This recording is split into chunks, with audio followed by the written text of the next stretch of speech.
Bonsoir à toutes et à tous. Est-ce que vous m'entendez? Moi, je... Oui, docteur Pellerin, est-ce que vous m'entendez? Oui, on vous entend. Oui. D'accord, très bien. Eh bien, écoutez, on va pouvoir commencer ce live Instagram. Je vais me régler un petit peu. Voilà, on va attendre encore juste quelques minutes. Voilà, il y a plusieurs personnes qui sont en train de se connecter et de nous dire bonsoir. On va attendre juste quelques secondes, le temps que tout le monde nous rejoigne.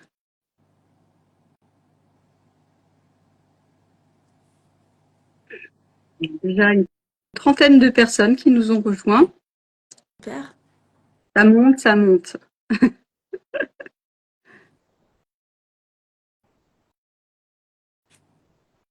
Bah, écoutez, on va commencer. Les personnes nous rejoindront en cours de route. Alors, bonsoir à toutes et à tous. Je suis Noëlla Pierson, la responsable de la communication de la clinique RENA. Et nous sommes ravis de vous accueillir ce soir pour ce live spécial endométriose, puisque nous sommes actuellement dans le cadre de la Semaine européenne d'information sur l'endométriose. Et nous sommes ce soir en compagnie de médecins, le docteur Madeleine Pellerin et Isabelle Leray. Le docteur Émilie Faller nous rejoindra peut-être en cours de route. Elle a eu une urgence, donc elle est absente ce soir. Vous êtes toutes les trois gynécologues. Vous exercez au sein de la clinique RENA. Au sein d'un nouveau cabinet, vous êtes associé au sein de l'Institut de santé pelvienne des Deux-Rives à Strasbourg depuis le mois de décembre 2024. Bienvenue à toutes les deux. Bienvenue à tous. Alors, nous allons être ensemble environ 40-45 minutes. Ce live est enregistré, donc il sera tout à fait possible de le revoir en replay sur nos réseaux sociaux, si vous souhaitez le revoir, ou voilà, sur notre page Facebook ou notre compte Instagram. On va débuter avec quelques questions à nos médecins qui sont présents ce soir. Et puis, au fur et à mesure, je poserai vos questions. Déjà, merci. Certains d'entre vous nous ont déjà envoyé plusieurs questions. Si vous en avez d'autres, vous pouvez tout à fait utiliser le chat qui se trouve en bas de ce live et nous écrire les questions. J'essaierai, dans la mesure du possible, de les poser à Dr Pellerin et Dr Leray. Alors, tout de suite, on va commencer par le vif du sujet. On parle ce soir d'endométriose. C'est une maladie dont on entend de plus en plus parler, et c'est bien cette semaine européenne. Mais effectivement, peut-être que beaucoup de personnes ne connaissent pas cette maladie. Elles en ont entendu parler. Excusez-moi. Et est-ce que vous pouvez nous expliquer ce qu'est l'endométriose? Alors, l'endométriose, c'est une maladie qui se déclare quand du tissu qui ressemble à de l'endomètre va aller se déposer dans les structures au sein du péritoine.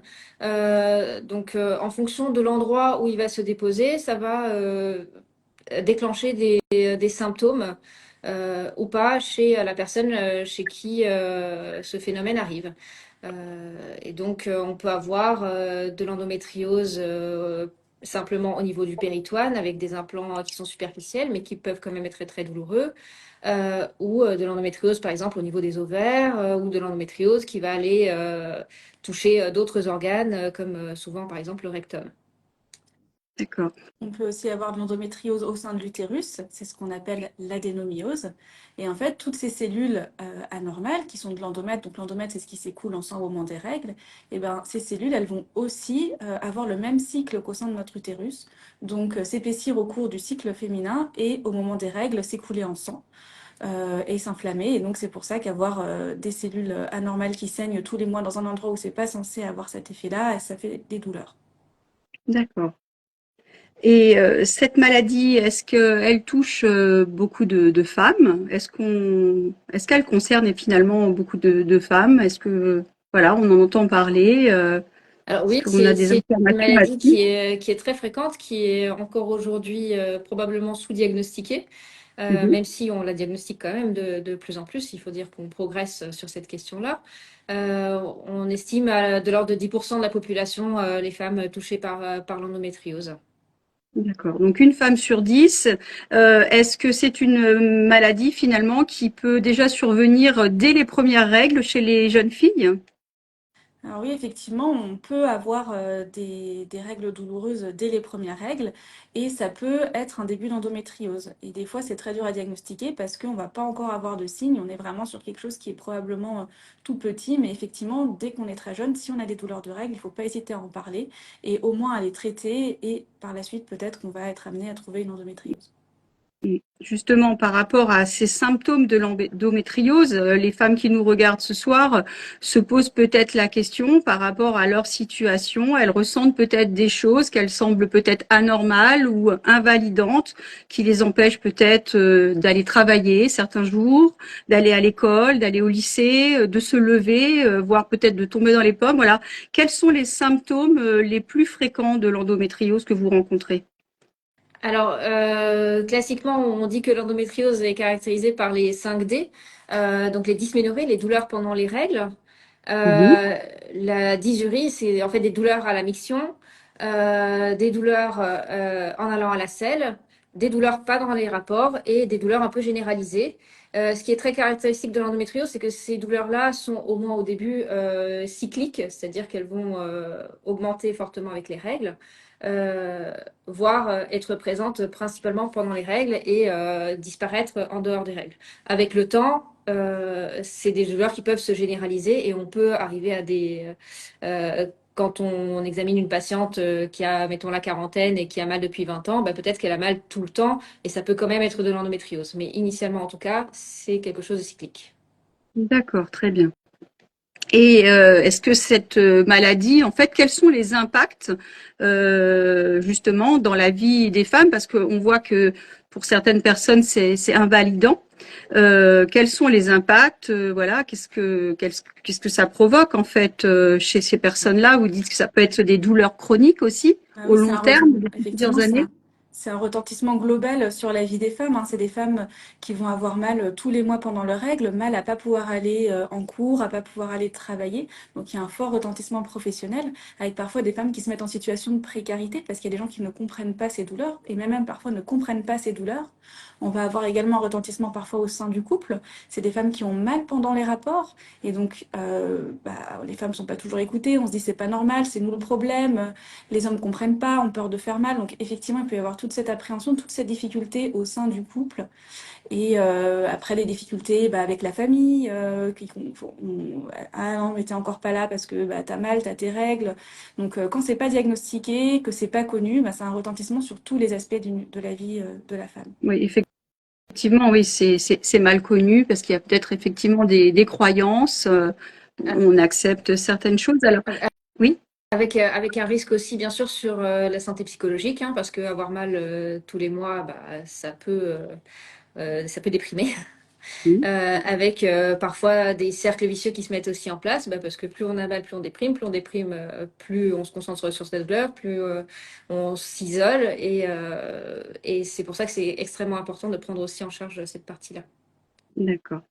Et alors justement, en cas de doute, de suspicion, quand, voilà, on s'interroge justement par rapport à ces douleurs qui nous semblent peut-être anormales ou par rapport à des symptômes particuliers que l'on ressent, ben, qu'est-ce qu'on fait? Qui on consulte en premier? Quelles sont les différentes étapes avant peut-être d'aller poser un diagnostic, mais quelles sont les grandes étapes, à suivre? Qui consulter? Alors, toute douleur est anormale et il faut consulter quand on a mal, surtout s'il y a un retentissement, notamment sur la vie quotidienne. Donc, la première chose, c'est d'en parler au médecin le plus proche si on a des difficultés à accéder à un gynéco. Ça peut être le médecin traitant, le médecin de famille. On peut également en parler avec une sage-femme. Donc, pour tous les premiers traitements, ces personnes sont tout à fait aptes à réévaluer les traitements antidouleurs, à éventuellement proposer quelque chose pour bloquer les règles. On va y revenir. Euh, on peut également consulter le gynécologue et toutes ces personnes en fait vont pouvoir, grâce aux éléments de l'interrogatoire, voir s'il y a besoin d'aller plus loin, de faire un examen clinique, éventuellement de faire une échographie gynécologique dans un premier temps.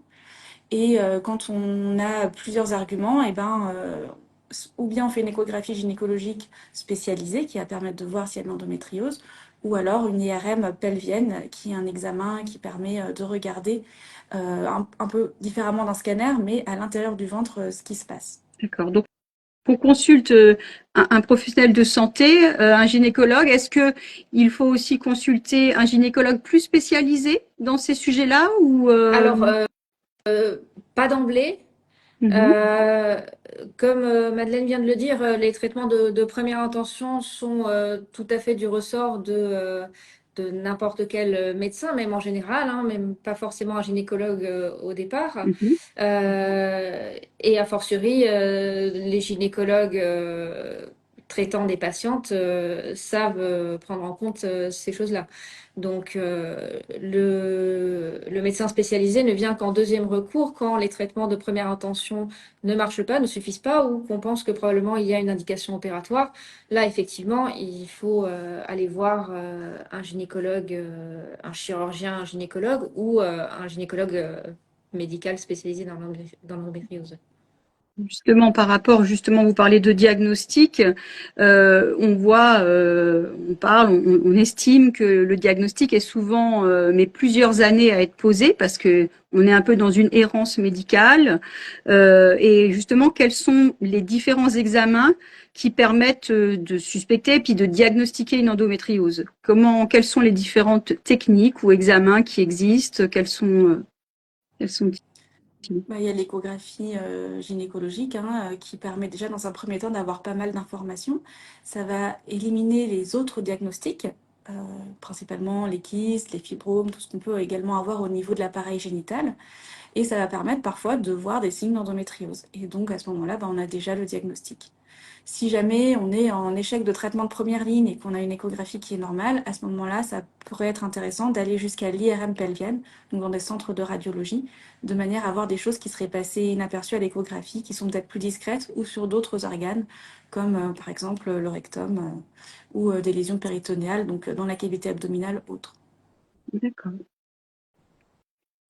On entend aussi parler depuis quelques semaines d'un test salivaire, hein, l'endotest, qui permet de diagnostiquer l'endométriose. C'est une belle avancée. Est-ce que vous pouvez nous en parler? Oui, tout à fait. Alors, l'endotest arrive effectivement en France en ce moment.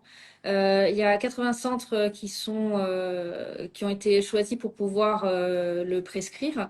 Les patientes à qui il est prescrit actuellement sont inclus dans une étude qui va permettre de savoir si effectivement ce test est utile ou pas.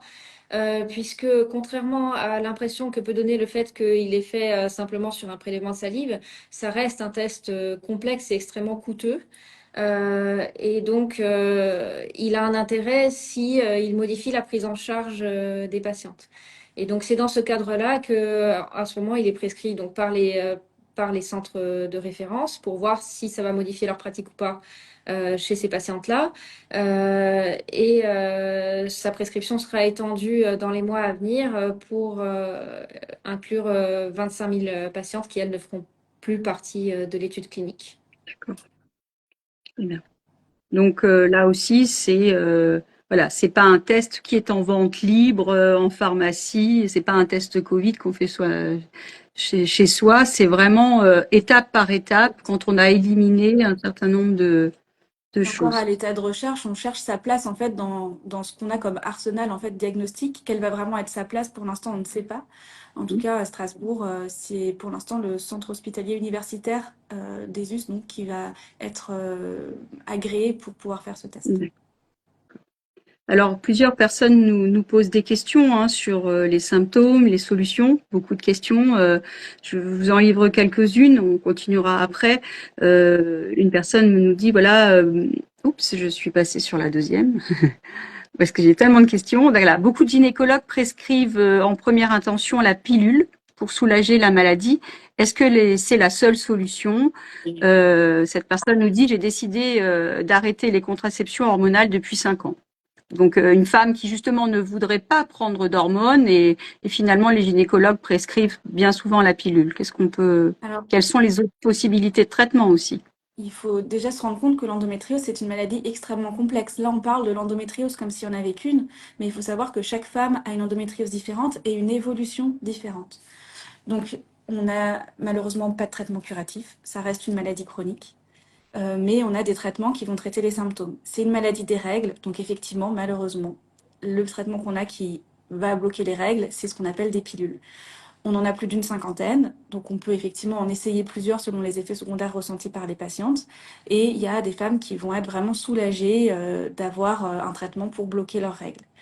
Mais ça ne convient pas à tout le monde. Et donc, on va avoir des traitements autres qui vont peut-être fonctionner pour certaines femmes et pas d'autres. Il y a certaines femmes qui vont gérer leur endométriose avec des antalgiques efficaces pendant les périodes de règles ou les crises douloureuses, avec un régime alimentaire plutôt anti-inflammatoire, avec de la kinésithérapie, avec une activité sportive régulière. Donc, il y a plein de choses à faire, mais chaque femme étant différente, c'est vraiment quelque chose qui va être personnalisé.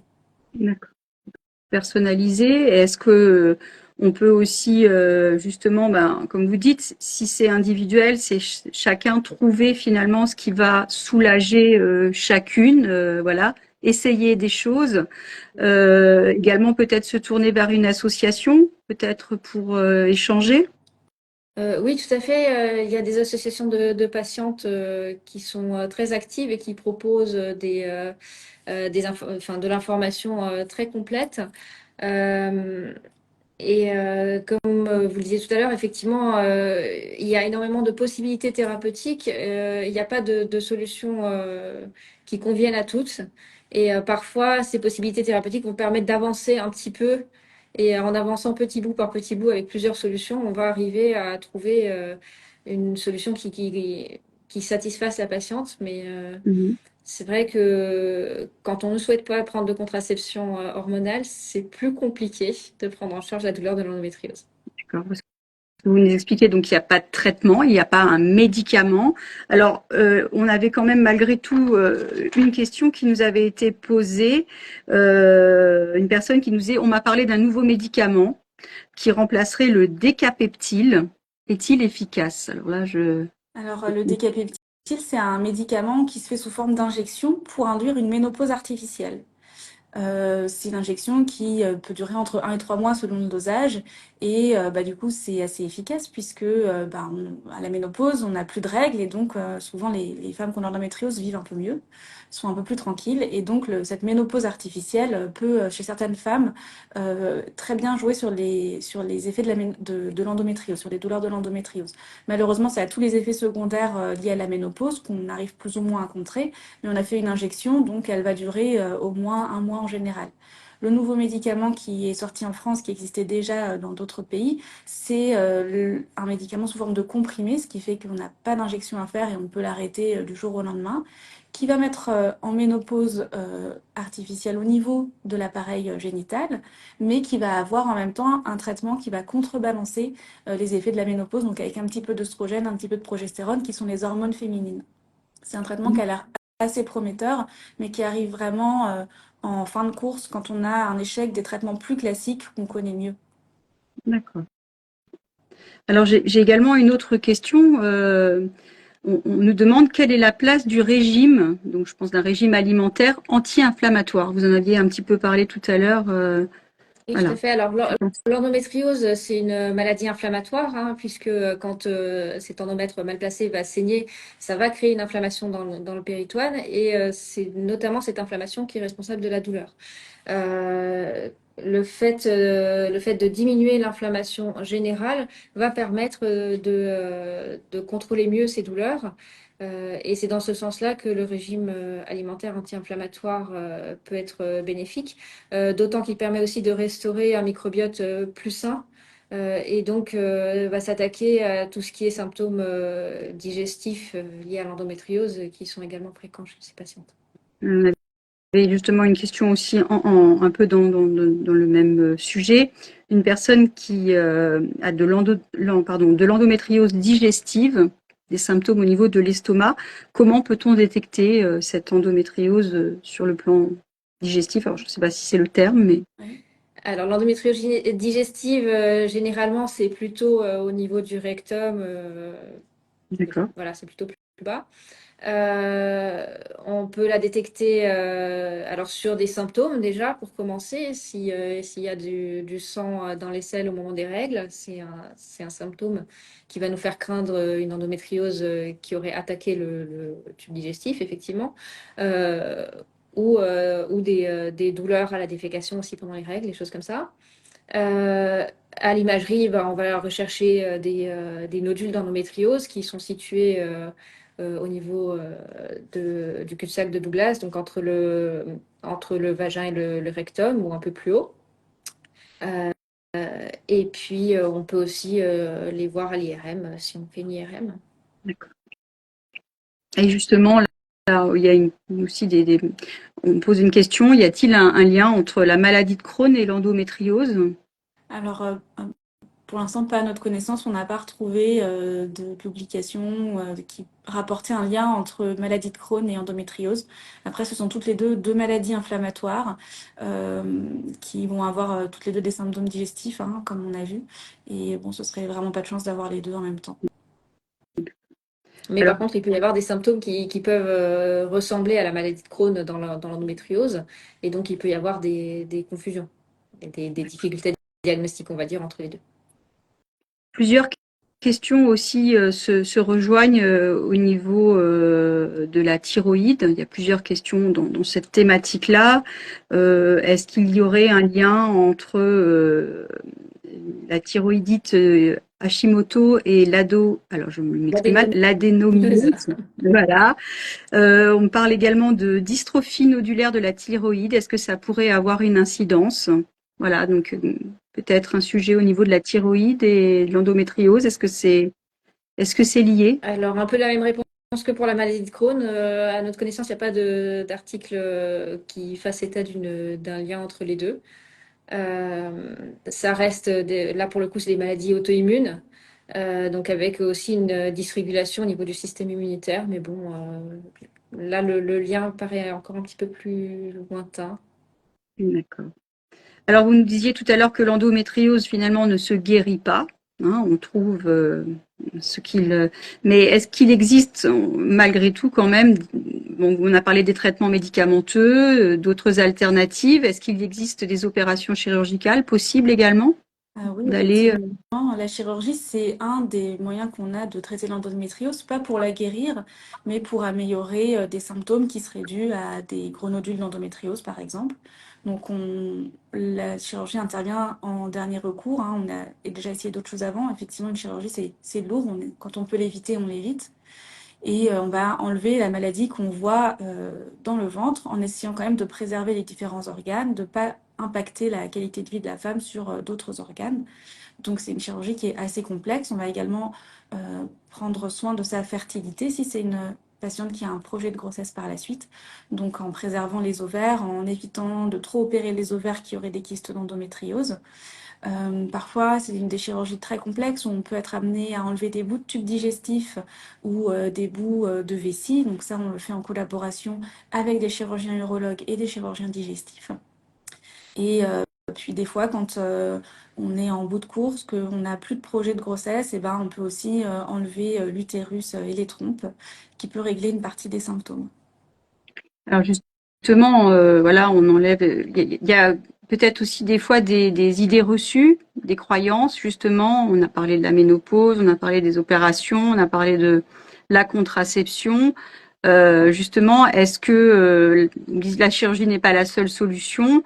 Est-ce que finalement, par exemple, alors il y avait une question, est-ce que l'endométriose s'améliore ou se règle, par exemple, à la ménopause? Vous nous avez parlé de traitement qui permet de simuler finalement une ménopause. Est-ce qu'avec la ménopause, on peut espérer que ça aille mieux?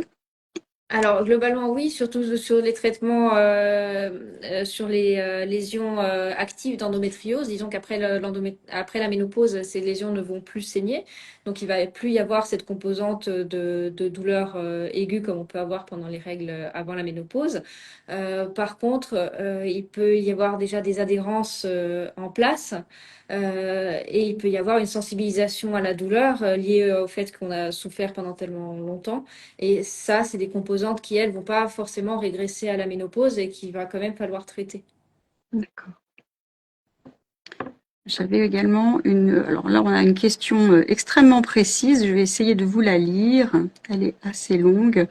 Donc, une jeune fille de 14 ans qui a été diagnostiquée après une IRM pelvienne, une IRM qui révèle un kyste de 3,7 cm, c'est très précis.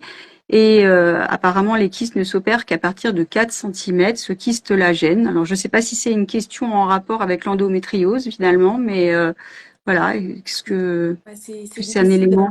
de savoir comme Oui, ça parce que un kyste, souvent décrit sur une IRM, c'est pas une endométriose, puisque un kyste endométriose a un nom médical qui est endométriome. Donc je conseille à cette jeune fille ou à sa maman, si c'est ou son papa qui oui, poserait c'est la ça, maman. question, de se rapprocher de leur gynécologue pour rediscuter. Hein, parce que la plupart des kystes des jeunes filles partiront tout seuls, mais ça vaut le coup d'en rediscuter avec un professionnel qui fasse le point. D'accord. Pas forcément justement de l'endométriose. Ok. Nous avions également une autre question tout à l'heure. J'en ai beaucoup, donc alors oui, alors c'était par rapport justement au traitement et possible. Euh, on peut utiliser des TENS apparemment pour soulager les douleurs. Euh, donc malgré l'utilisation du TENS, des douleurs diffusent depuis plusieurs jours dans tout le corps, surtout au vagin, malgré l'utilisation du TENS. Est-ce que ça peut être des symptômes de l'endométriose, alors que d'habitude, cette personne a surtout des douleurs dans le dos? Voilà, donc des douleurs qui finalement ont évolué dans une autre partie.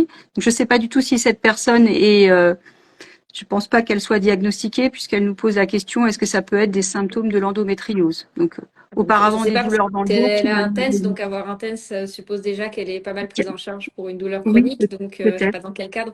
C'est très difficile pour nous de répondre à des questions aussi Très personnelles, aussi précise. précises, sans Voilà. avoir l'histoire complète de la patiente. Oui.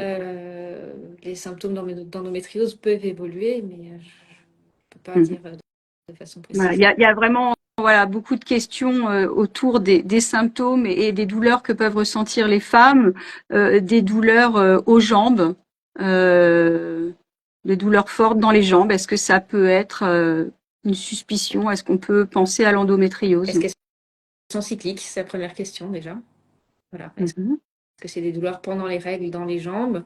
Et après, il y a d'autres causes de douleurs dans les jambes pendant les règles, hein, notamment par exemple le syndrome de congestion pelvienne qui peut donner ce type de douleur-là.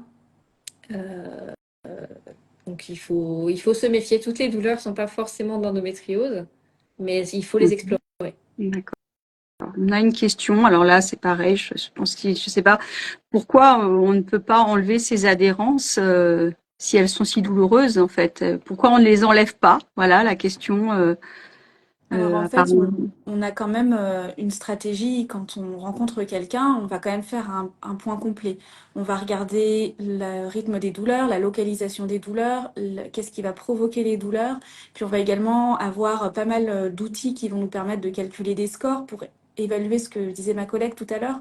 Qu'est-ce qui est une partie liée à une lésion d'endométriose qui est douloureuse et quelle partie de la douleur est liée en fait à ce qu'on appelle la sensibilisation à la douleur, le fait qu'on a eu tellement mal que notre corps va plus savoir comment gérer la douleur. Et donc avec ça, on va pouvoir savoir si les douleurs vont peut-être répondre à la chirurgie ou au contraire, la chirurgie risque de ne pas être efficace et qu'on est dans un autre syndrome de la douleur. Alors après, opérer des adhérences, juste pour opérer des adhérences, c'est pas de la chirurgie de l'endométriose. Ou bien on opère et on enlève vraiment la maladie, mais les adhérences, c'est quand des tissus ensemble s'accolent et ça peut arriver après n'importe quel type de chirurgie et ça risque de se refaire si on fait une chirurgie que pour des adhérences. Donc c'est vraiment une prise en charge globale de la femme qu'on va proposer. C'est pas juste une chirurgie parce qu'on a vu quelque chose à l'IRM. Il faut que cette chirurgie ait un vrai bénéfice pour la femme. Et ça se discute après qu'on ait parlé, qu'on ait fait un examen et qu'on ait fait en fait un point global sur ce qu'attend cette femme et quelles sont ses douleurs. Beaucoup de questions nous parviennent sur les diagnostics. Une personne nous dit voilà, j'ai fait une IRM pelvienne cette semaine pour une suspicion d'endométriose. Elle n'a eu que les clichés, elle n'a pas encore eu le compte rendu. Est-ce qu'elle peut, à travers ces clichés, peut-être elle-même déjà interpréter si elle est atteinte ou c'est difficile de savoir? Bon, voilà. L'interprétation est compliquée. Bah, c'est difficile parce que c'est des radiologues spécialisés qui vont lire les images et puis bon, pour être radiologue, il y a quand même énormément d'études à faire. Donc c'est vrai que même nous, on n'a pas la prétention de regarder des images à la place des radiologues. Donc D'accord. ça me paraît difficile, mais les comptes rendus vont arriver et ça Oui, permettra voilà, de d'améliorer les choses. patienter et puis voilà. Si déjà il y a déjà eu une IRM pelvienne qui a été faite et puis voilà, ça va ça va arriver. Des questions également sur l'infertilité. Donc, beaucoup de questions autour de ce sujet-là. L'endométriose rend-elle stérile dans tous les cas? Oui, non, fréquemment, Alors, voilà. c'est fréquent que les femmes qui aient de l'endométriose aient des problèmes de fertilité. On a un peu de mal à savoir exactement combien de pourcents, mais on dit peut-être une femme sur deux dans celles qui ont de l'endométriose auront du mal à avoir un enfant. C'est des causes multiples. C'est parfois parce que les trompes sont bouchées par de l'endométriose. Ça peut être des fois parce que il y a une inflammation liée à la maladie qui va empêcher. Des fois parce qu'il y a une atteinte des ovaires qui va avoir fait qu'on n'ovule pas, ou alors que les petits œufs qu'on produit ils sont pas de très bonne qualité. C'est une infertilité en fait un peu sur plein d'aspects. Et donc quand on a une grosse endométriose, ou en tout cas qu'il y a pas mal de choses à l'IRM, on peut effectivement suspecter que ça va pas être simple de tomber enceinte. En tout cas, quand on a une endométriose, moi je rassure toujours les patientes. Souvent, la plupart du temps, ça va quand même fonctionner, dans au moins la moitié des cas. Ce qu'on fait en général, c'est qu'on propose aux patientes d'arrêter leur traitement si elles ont une pilule en accord avec le gynécologue qui les suit quand elles ont un projet de grossesse, de manière à ce qu'elles n'aient pas à souffrir trop longtemps, et on leur laisse pas le même temps pour concevoir un enfant que si elles n'avaient pas d'endométriose, pour pas leur faire perdre de chance. Donc effectivement, ça dépendra de chaque patiente, mais ça peut être un risque, et c'est pris en compte lorsqu'on suit des patientes. Je pense que c'est important ce que tu viens de dire. Effectivement, il ne faut pas arrêter la contraception à l'avance pour se préparer, entre guillemets, parce que justement, dans l'endométriose, on va essayer de permettre aux femmes d'obtenir une grossesse le plus vite possible pour Quand elles pouvoir, voilà, oui, quand elles le veulent, bien sûr. Euh, Pardon, évidemment. Euh, pour limiter les douleurs. Excusez-moi. Est-ce que justement, pendant la grossesse, les symptômes de l'endométriose évoluent, s'atténuent, disparaissent? On a plutôt l'impression qu'ils ont tendance à s'atténuer, que les femmes, elles sont souvent bien pendant leur grossesse. Après, on retrouve des cas où, au contraire, on va avoir une endométriose qui est un peu plus active. Mais globalement, on a une amélioration pendant la grossesse. D'accord. Alors là, j'ai également une autre question. Bon, vous aviez peut-être déjà aussi répondu avant. Que faire après l'échec de 17 contraceptions différentes? Donc, vous parliez tout à l'heure de 50 pilules existantes et en l'absence de solution proposée par son gynécologue pour la prise en charge de la douleur. Alors, c'est effectivement une question complexe. Alors, c'est pareil, c'est difficile de répondre sans connaître Le cas. le cas, voilà. Euh, il faut voir si une chirurgie est adaptée chez cette patiente. Il faut voir si parmi les 17 pilules, toutes les possibilités de pilules existantes ont été déjà utilisées, parce qu'on peut prendre 17 fois la même pilule sous différents noms en fait. Donc il faut être sûr que il y a bien eu des compositions différentes qui ont été essayées. Aujourd'hui, on a aussi cette nouvelle pilule qui vient de sortir qui peut être une solution intéressante pour ces patientes-là. Et il y a toute la prise en charge globale dont on vous parlait tout à l'heure, avec la kiné, l'activité physique adaptée, etc., qui sont des choses qu'il faut absolument prendre en compte, ou les techniques innovantes comme la photobiomodulation, les ondes de choc focal qui peuvent aider également. Voilà. D'autres questions encore sur l'infertilité et la grossesse. Une personne nous dit avoir fait donc 2 fausses couches. Est-ce qu'il faut commencer à penser à un parcours de PMA quand on a une endométriose ou persévérer encore? Bah, c'est ce qu'on disait tout à l'heure. Normalement, quand on a une endométriose et un projet de bébé, c'est bien de s'être rapproché de son gynéco avant, de manière à effectivement savoir est-ce que c'est le moment de passer à une autre stratégie que de laisser la nature faire les choses spontanément. Est-ce que c'est le moment d'aller voir un gynécologue, de discuter PMA, chirurgie? C'est vraiment au cas par cas, mais ouais, c'est toujours difficile de répondre comme ça, mais pourquoi pas se rapprocher de son gynécologue pour en rediscuter. Euh, Alors aussi une question justement, à quel professionnel de santé s'adresser? Vous aviez déjà répondu, peut-être une personne nous a rejoint, mais voilà. Quel professionnel de santé peut aider les femmes qui Euh, souffrent alors, peut-être en premier lieu, leur professionnel de santé de proximité qui les suit, leur médecin traitant, leur sage-femme, leur gynécologue. Euh, et et en deuxième intention, si tous les traitements de première intention ont échoué, on peut s'adresser à un centre spécialisé. En fait, souvent, les gynécologues qui ont reçu une patiente qui a de l'endométriose vont faire le suivi. Et puis, quand la maladie évolue ou que les traitements ne fonctionnent pas, a parmi ses contacts dans son réseau de soins des gynécologues plutôt spécialisés en aide médicale à la procréation, des gynécologues plutôt spécialisés en chirurgie ou en endométriose, en douleur, chez qui il va pouvoir envoyer ses patients. Donc, c'est vraiment important bon, je sais que c'est difficile d'avoir parfois un gynécologue, mais d'essayer d'avoir un professionnel qui peut suivre cette maladie qui est chronique et avec laquelle on va vivre pendant de nombreuses années, pour que justement on puisse avoir un relais quand il faut justement passer à une autre étape de traitement. D'accord. Des questions également, oui, sur des traitements, sur les effets secondaires de certains traitements. Et une question, est-ce que l'endométriose pourrait être soulagée dans le cadre d'une prise en charge avec du cannabis ou du CBD pour gérer la douleur?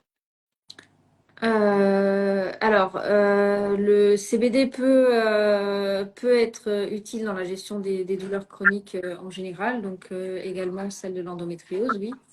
Euh, ça peut s'envisager, ça peut faire partie de l'arsenal thérapeutique. Je me pose également justement à quel stade des symptômes Ah, bah voilà. Vous avez besoin. Bonsoir docteur, il va falloir juste vous rapprocher toutes les trois. Restez bien proches. Voilà. On est encore ensemble une petite 5 minutes à peu près, puis après on vous libérera. Une question justement, est-ce qu'il faut être adressé par son gynécologue pour être suivi par un médecin spécialiste de la procréation? Est-ce que voilà, c'est la question que je vous lis. Bon, faut-il être adressé par son gynéco? Ouais, souvent, oui, parce que pour savoir si on a besoin d'aide médicale à la procréation, il y aura un bilan qui aura été fait. Et donc, c'est un gynécologue ou une sage-femme qui aura prescrit le bilan de première intention. Et du coup, qui verra s'il y a besoin ou pas d'adresser à un gynécologue d'aide médicale à la procréation. Et ça évitera peut-être les délais d'attente de 6 mois chez ce professionnel, parce que justement, on est adressé par quelqu'un qui a déjà fait le bilan. D'accord. Et on me pose également une question, à quel stade des symptômes et du diagnostic peut-on vous consulter, vous, directement?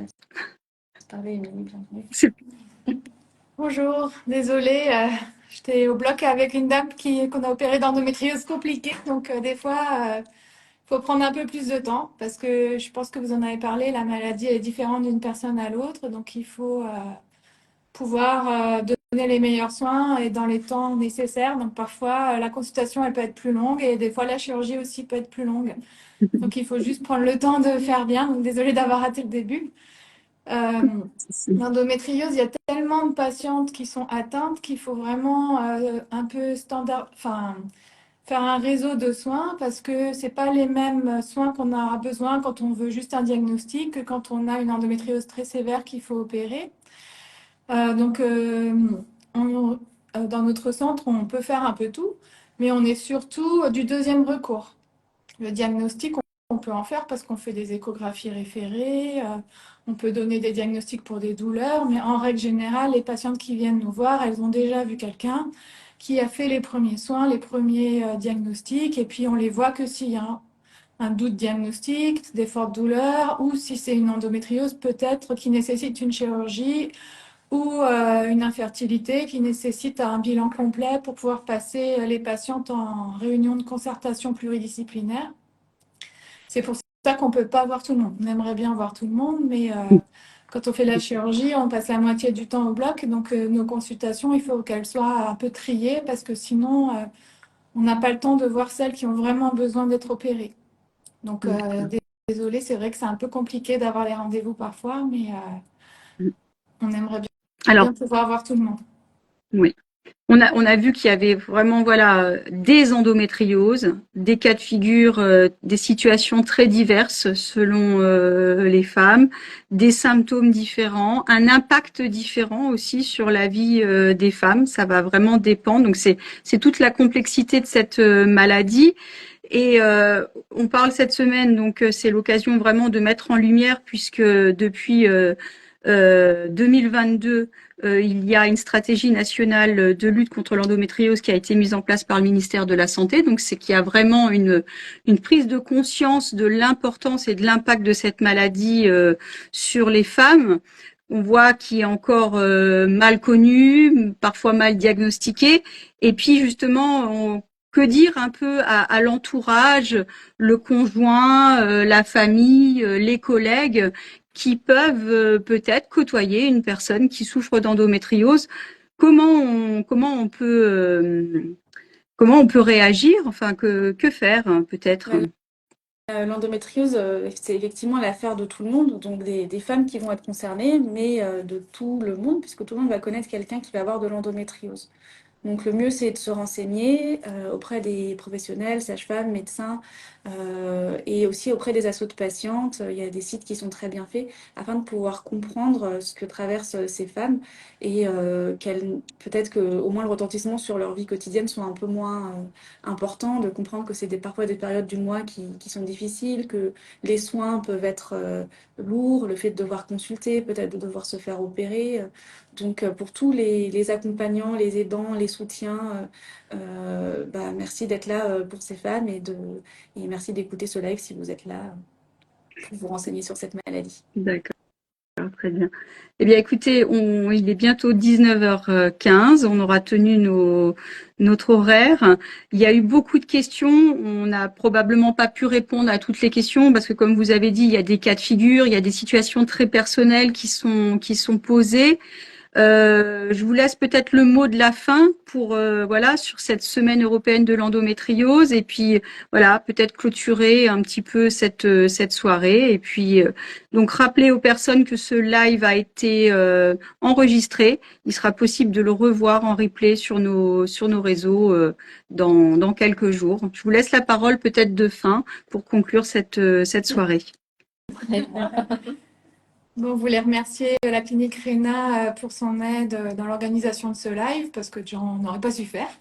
Merci beaucoup. Et puis, on est très contente de pouvoir travailler avec la clinique et de voir l'implication de la clinique et de tous les professionnels de santé qui travaillent ici pour ces femmes qui ont mal et qui nécessitent des soins parfois compliqués. Donc, merci beaucoup d'avoir écouté ce live et merci beaucoup à la clinique de nous l'avoir proposé en tout cas. Et on espère être là pour vous si vous avez besoin de nous. Voilà. Et puis, n'hésitez pas également à vous rapprocher des associations qui existent. Il en existe de nombreuses localement, l'antenne locale de l'association Endo-France, par exemple, qui était aujourd'hui avec nous pour tenir un stand d'information justement et qui a intéressé beaucoup de personnes à la clinique. Écoutez, merci à toutes les trois. Merci à toutes et à tous. Vous étiez une petite cinquantaine à nous avoir rejoints ce soir. On espère avoir pu vous éclairer un peu plus sur cette maladie et puis restez connectés pour éventuellement une suite sur ce sujet ou sur d'autres sujets sur le compte Instagram de la clinique. Bonsoir à tous et à bientôt. Au revoir. Au revoir. Merci à tous.